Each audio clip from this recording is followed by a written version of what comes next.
Saint-Jean, l'amour de la Saint-Jean, Zaz qui chantait ça. Vous voyez, c'était l'ouverture du match, c'était avant l'ouverture du match. Et on va en parler longuement de cette France-là et des gens qui vitupèrent aussi cette France-là. Comment, l'amour de Saint-Jean. Et puis après est arrivé le président de la République. Pour prononcer un discours, il a préféré, et c'est son droit le plus strict, de n'être pas au G20 et d'être là, effectivement, sur le Stade de France. Et il s'est passé ceci. Écoutez. Amis du rugby,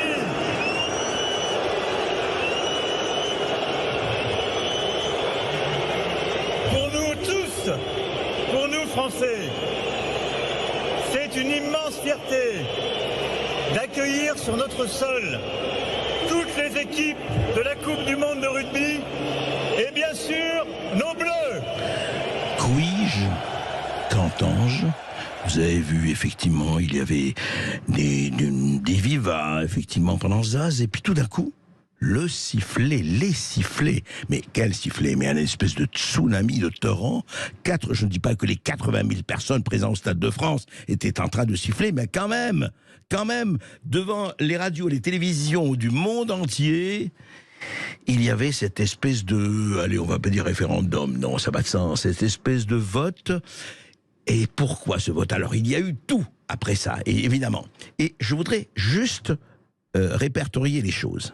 Il y a eu quand même deux phénomènes qui montrent l'état de la crise dans notre douce France d'aujourd'hui, dans ce cher et vieux pays dont parlait le général.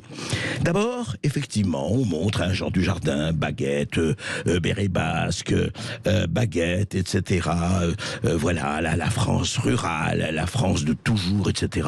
Ah non, c'est pas possible. Et vous avez vu les réactions chez un certain nombre de gens qui disaient mais c'est pas ça la France. Mais non, la France, c'est les transphobes, ceux qui peuvent avoir un cancer de l'utérus même quand ils sont hommes. Où sont les racisés? Où sont les opprimés? Où sont la diversité? La diversité, d'ailleurs, on pourra en parler. C'est extraordinaire. C'est-à-dire que tout se passe, c'est une cérémonie, après tout. C'est une cérémonie. Voilà, on est en France, on est au Stade de France, on veut parler d'une certaine France qui a existé depuis 1500 ans. Mais c'est fini, ça c'est ringard, c'est passé, évidemment. Vous n'êtes pas dans le rap dur, vous n'êtes pas dans le rap tout, vous n'êtes pas dans la trappe tout, non. Vous êtes dans cette espèce d'image d'Épinal qui est inadmissible. Quoi, se sentir français par la baguette de pain et par le litron de rouge? Comment? Non, on est à France aujourd'hui qui mange des insectes et qui va abandonner les animaux, etc., etc. Enfin, je ne vais pas m'éterniser là-dessus. Mais c'était assez étonnant de voir le bêlement des moutons le soir au fond des bois en disant c'est fini, tout ça c'est fini. Bon, c'est fini. Ben écoutez, en tout cas, c'est clair que c'est sur le grill, que c'est une des questions les plus importantes, l'identité de la France. Alors je ne dis pas qu'elle n'est que, évidemment, ce serait idiot que les baguettes, etc. Mais elle n'est aussi peut-être pas spécialement et uniquement dans les plus LGBT+.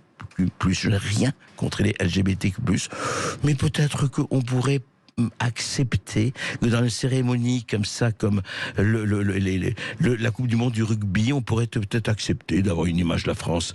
Voilà, non, on n'en veut pas. Et puis, alors, second chapitre, les sifflets. Les sifflets, alors là, ça a été... étonnant. Parce qu'on a entendu, effectivement, des réactions partout. Il se fait que, voilà, Emmanuel Macron a été sifflé. Alors, est-ce qu'aujourd'hui, en France, dans des pays dits démocratiques, on a le droit de siffler un président de la République, ou de le huer, ou de le conspuer? Attention, sans aucune violence. Il faut le répéter, aucune violence.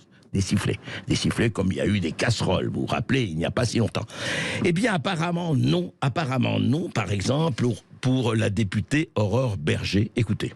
Moi, je pense qu'il ne faut pas en tirer d'enseignement politique. Certains voulaient le relier ici aux retraites, ici au 49.3. Je crois que ce n'est pas le sujet. Ce qui est intéressant aussi, c'est que d'ailleurs, il a été applaudi à partir du moment où il a fini son discours. Donc, vous voyez, on peut arriver en étant parfois hué, malmené. Il a parlé des Bleus et de la victoire. Je crois que quand vous sifflez le président de la République, vous sifflez aussi une institution qui est celle de la présidence de la République. D'autant plus dans un moment qui doit être un moment d'abord un sportif et de rayonnement international. J'ai vu aussi des polémiques que je trouve absolument ridicule sur la cérémonie d'ouverture.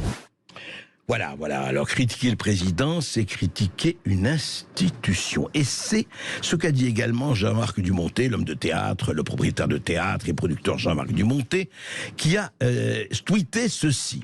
Siffler le président, c'est siffler la France. Siffler, c'est ne pas respecter les urnes. Siffler, écoutez-moi bien, hein. Siffler le président, c'est siffler la France. Siffler, ce n'est pas respecter les urnes. La démocratie permet de s'opposer, de contester, de débattre. La démocratie exige le respect de l'autre et des représentants. Siffler, c'est le degré zéro de la pensée, le déni de la démocratie. Voilà. Donc, vous comprenez bien que si vous sifflez l'autorité, eh bien, voilà, vous êtes contre la démocratie, donc quelqu'un à surveiller et à punir. Vous dites, attendez, c'est pas ce que dit Jean-Marc Dumontet. Non, pas du tout. Mais c'est ce que suggère le député Carl Olive. Voici ce qu'il disait sur France Info. Écoutez. Pardonnez-moi, non mais franchement, monsieur Boudot, moi ça me fait marrer. Dans ce pays, on est toujours pour aller chercher l'aiguille dans la botte de foin. Non mais ça c'est formidable, c'est formidable. Ici, tout n'est pas parfait, mais de grâce quand même, soyons fiers de notre pays. On va avoir les Jeux Olympiques, on va avoir 4 milliards de téléspectateurs et on va encore se draper parce que une minorité vient siffler, vient faire des grèves de façon opportune. D'ailleurs moi je serais pour des lois d'exception sur le sujet. Ah ben là, voilà, on a passé, là on monte d'un cran. Moi, je serais pour des lois d'exception sur le sujet. Alors écoutez, monsieur Carl Olive, vous venez quand vous voulez, ici, à Bercom, dans tous les états sur des radios, expliquer de façon claire que donc, si je siffle, si je ne suis pas d'accord avec le président de la République, quel qu'il soit, encore une fois, eh ben, il faut faire des lois d'exception. Attendez, vous vous rendez compte un tout petit peu de ce qu'on dit là ? Bon, il y a eu effectivement, il a été sifflé. Mais attendez, c'est quoi la démocratie ? Est-ce qu'on a le droit, parce qu'on ne peut pas s'exprimer autrement, parce que ce n'est pas vrai, parce que quand vous dites oui, vous pouvez vous exprimer tous les 5 ans, alors ça veut dire qu'on peut s'exprimer tous les 5 ans dans les élections, et autrement on ferme sa gueule. C'est ça. Ça, c'est la démocratie. Hein. Ça, c'est la démocratie. C'est vrai, ça me rappelle ce proverbe qui disait « En dictature, c'est ferme ta gueule. En démocratie, c'est cause toujours. » Mais là, on a envie même plus de causer toujours. Non. Siffler toujours, causer toujours, ça ne va pas. Ça ne fonctionne pas. Mais écoutez, on va peut-être un tout petit peu dire quelques mots là-dessus. Ce n'est pas le corps du roi ici. Ce n'est pas la royauté, c'est la République.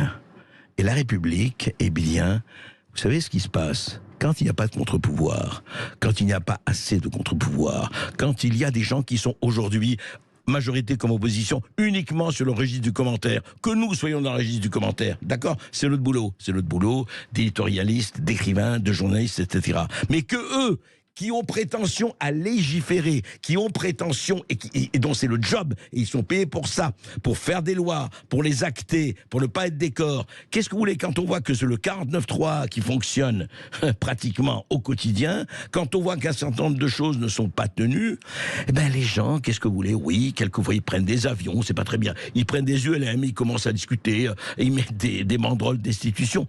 Le problème, c'est encore une fois l'expression. Et je vais vous dire aujourd'hui ce qui est en jeu. Ce n'est pas la liberté d'expression, c'est les expressions de la liberté. Où sont les lieux d'expression de la liberté ? Tant qu'on n'aura pas parlé de ce problème, on ne parle de rien. Alors, faire les effarouchés, entonner le cœur des vierges en disant « là là », toucher, siffler le président, c'est siffler les institutions. Pas du tout. Siffler le président, c'est exercer les institutions, c'est remplir l'article 1, 2, 3 de la Constitution. Le gouvernement par le peuple et pour le peuple. Sauf que le peuple, on l'entend où ? Il a le droit de s'exprimer où ? Il peut s'exprimer où ? Alors malheureusement, moi je dis pas que c'est bien. Eh ben il s'exprime dans un stade. En tout cas, un peuple, c'est pas mal, 80 000 personnes. Bien sûr que c'est une minorité. Mais il faut arrêter. Et puis franchement, monsieur le député Carl Olive, arrêtez de parler de loi d'exception. N'allons pas vers ça aussi. Vous savez très bien, hein, la tentation, elle est forte. Hein. La tentation de glisser vers l'espèce de pouvoir personnel. On avait assez accusé le général de Gaulle de cela. Mitterrand l'avait traité de Duce, de Caudillo, etc. Et très franchement, quand le général de Gaulle, il y a eu un référendum, faut le rappeler toujours, quand il a dit le référendum en 1969, eh bien, si les Français ne sont pas d'accord, je m'en vais. Et il est parti dans l'heure qui a suivi les résultats du référendum. Ça s'appelle la démocratie. Ça s'appelle un démocrate. On ferait bien, tous et toutes, de s'en souvenir.